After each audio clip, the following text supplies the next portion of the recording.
네, 다시 한번 정리해 보겠습니다. 윤석열 대통령이 내일부터 이틀간 일본을 방문해 기시다 후미오 일본 총리와 정상회담을 가질 예정입니다. 대통령실에선 한일 관계 개선에 중요한 이정표가 될 것으로 기대하고 있지만 우려와 비판도 적지 않습니다. 이번 한일 정상회담의 의미는 무엇인지 계속해서 호사카 유지 세종대 대우 교수와 짚어보겠습니다. 네, 교수님 안녕하십니까? 네, 안녕하십니까? 네, 우리나라 정상이 일본을 방문하는 건 2019년 이후 4년 만입니다. 바로 가장 핵심적인 질문부터 드리면 이정표가 되겠습니까? 아, 예. 어, 4년 만에 그렇게 일본으로 우리 전상이 방문한다. 네. 아마 이렇게 되었습니다만은 그것 자체가 문제라기보다 어떤 내용으로 그 협의를 하느냐, 또 어떤 공동 성명이 나오지 네. 않는다라고 하지만 어떠한 내용이 또 양국 국민들에게 결과적으로 전해지는지 그 결과라는 것이 대단히 중요하다라고 할 수밖에 없습니다. 네. 만나는 것 자체가 문제는 아닙니다. 네, 만나는 것 자체보다는 그 안에서 어떤 대화가 오갈지가 더 중요하다 이런 말씀으로 이해를 하겠습니다. 관계 개선의 물꼬가 트는 계기가 될 거라고 보십니까? 예, 양국 정부는 그렇게 생각하고 있는데요. 네. 그러나 일본의 극우파들은 또 의문을 제기하기 시작했습니다. 이 이야기를 조금 말씀드리면 네. 아오야마 시게하루라는 일본 자민당 국회의원이 이끌어가고 있는 일본의 존엄과 국익을 지키는 모임, 이러한 모임이 어제 발표를 했습니다. 네. 일본의 제3자 변제안에도 문제가 있다.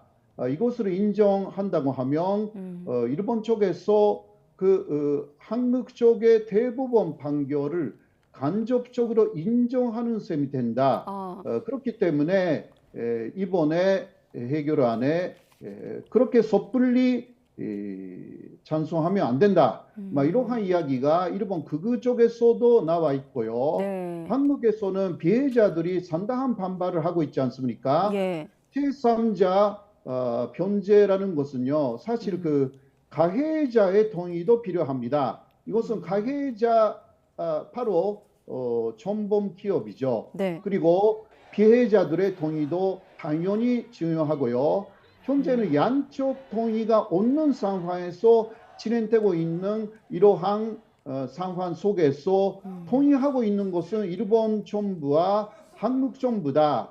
이런 부분에서 한국뿐만이 아니라 일본 안에서도 또 아주 의아하게 일본의 극우 단체에서 또 우려하는 목소리가 나오고 있어서 이러한 가운데서 열리는 한일 정상회담이 우리가 여러 면에서 주목할 수밖에 없는 상황이다. 네. 그렇게 말씀드릴 수 있죠.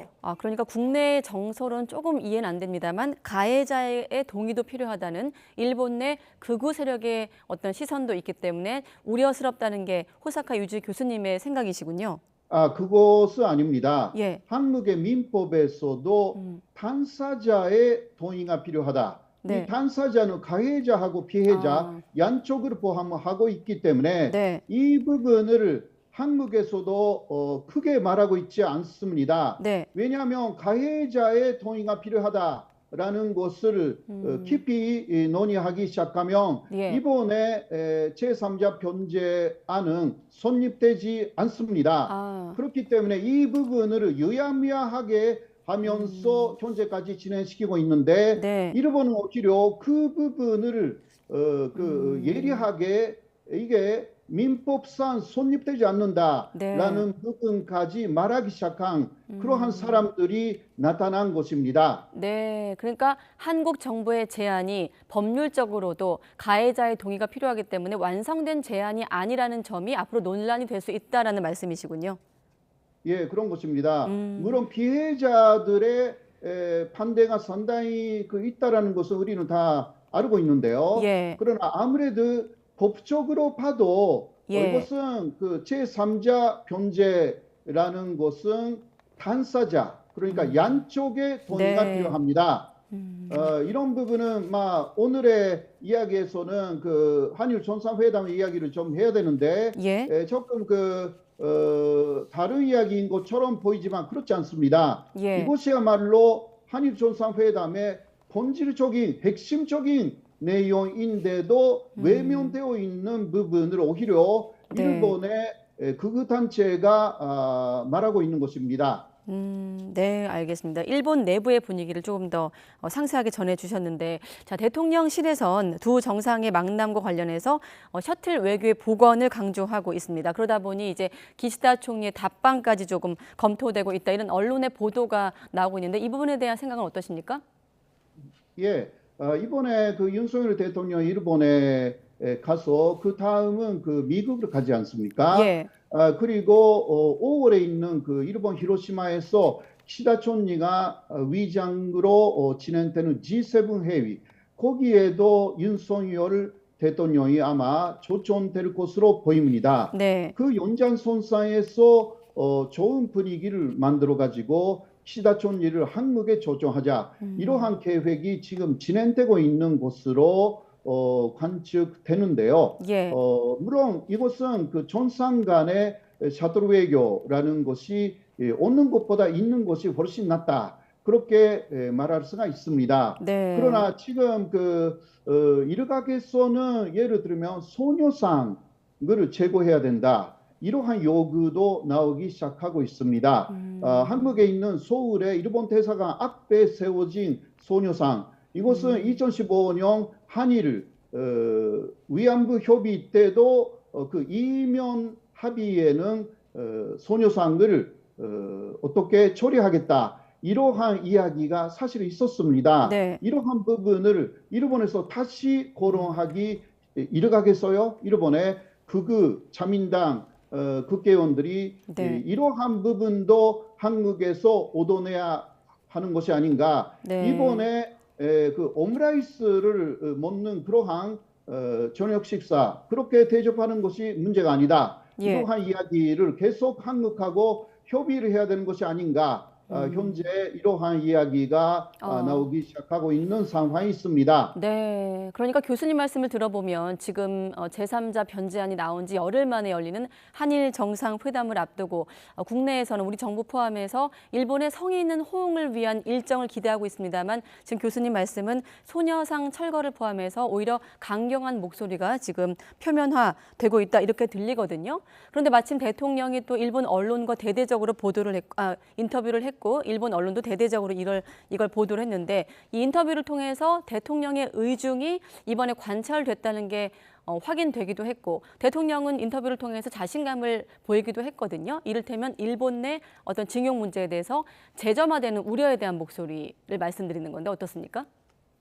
예, 그래서 그 윤석열 대통령이 이번에 일본의 요미르신문과의 인터뷰에서 네. 여러 가지 이야기를 좀 하셨는데요. 그 중에서도 두 가지 제가 상당히 조금 놀란 부분들이 있었습니다. 예. 그거는 하나는 지금 말씀하신 부분이고, 또 하나는 대법원 판결이라는 것은 네. 65년에 한일 정무권 협정하고 모순이 되는 부분이 있다, 이런 식으로 생각했다라는 개인적인 소감을 말씀하셨는데, 네. 그거는 그 모순이 있었다라는 부분은 바로 대법원 판결이 문제였다 식으로 들리는 그러한 내용이었습니다. 네. 이것은 일본의 사법적인 입장, 일본의 행정부의 입장이 정당한 내용이 아니겠는가라고 일으킬 수 있는 부분, 일본 쪽에서는 그런 식으로 보고 있는데요. 네. 그래서 이번에 한국 쪽의 해결책도 사실 일본의 입장, 바로 65년에 모든 것이 끝났다라는 그 입장에 배려한 그러한 해결책이 나온 것이다, 일본 언론이 지금까지 그렇게 보도를 많이 하고 있는데요. 네. 그것은 또 윤석열 대통령이 사실상 확인시켜준 인터뷰가 된 것이 아닐까, 약간의 좀 우려를 말씀드리고 싶고요. 예. 그리고 또 지금 하신 부분도 네. 그러니까 그 상권을 한국에서 행사하는 것은 없을 것이다. 이것도 사실 법적으로 볼 때 이것은 역시 피해자 그리고 그런 부분은 가해자도 동의해야 되거든요. 네. 이런 거 없이 대통령의 한마디로 할 수 있는 부분이 아닙니다. 네. 이런 부분도 법적으로 대단히 앞으로 문제가 될 것이 아닌가. 오히려 대통령의 그 윤석열 대통령은 일본의 호응을 이끌어내기 위해서 이러한 인터뷰에서 말씀하셨는지 모르지만 네. 좀 헌법 근거를 예고하고 있는 것이 아닌가 좀 그렇게 보고 있거든요. 네, 민감하기 때문에 추후 논란이 될 수도 있는 여지를 남겼다고 보시는 건데 잠깐 중요한 대목이기도 하고 또 질문 드릴 걸 미리 답변하셔서 다시 한번 정리를 해보면 아까 말씀하신 부분, 그러니까 일본 피고 기업이 징용 피해자에게 배상하도록 명령한 2018년도 한국의 대법원 판결과 65년 한일 청구권 협정 사이에 모순이 있었다는 그 인식을 드러낸 거를 오히려 일본 내에서 이를테면 악용할 수 있다 이렇게 보시는 건가요? 예, 그런 것입니다.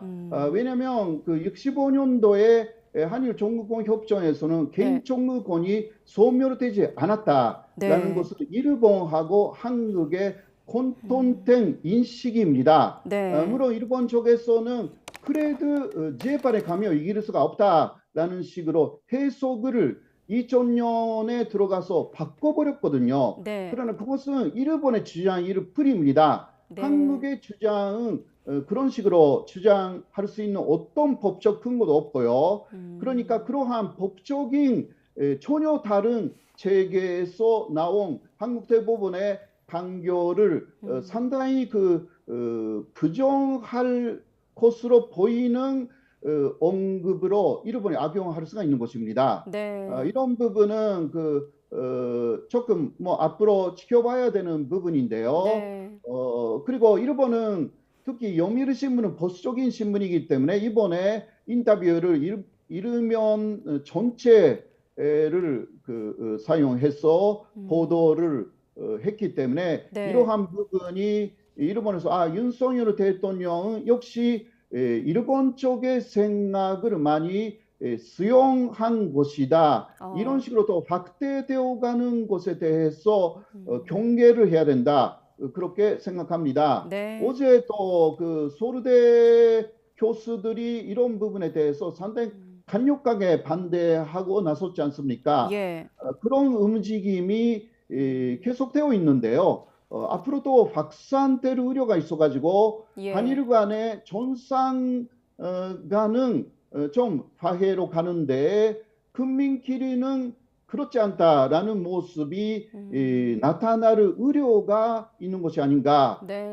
그렇게 보고 있습니다. 네, 알겠습니다.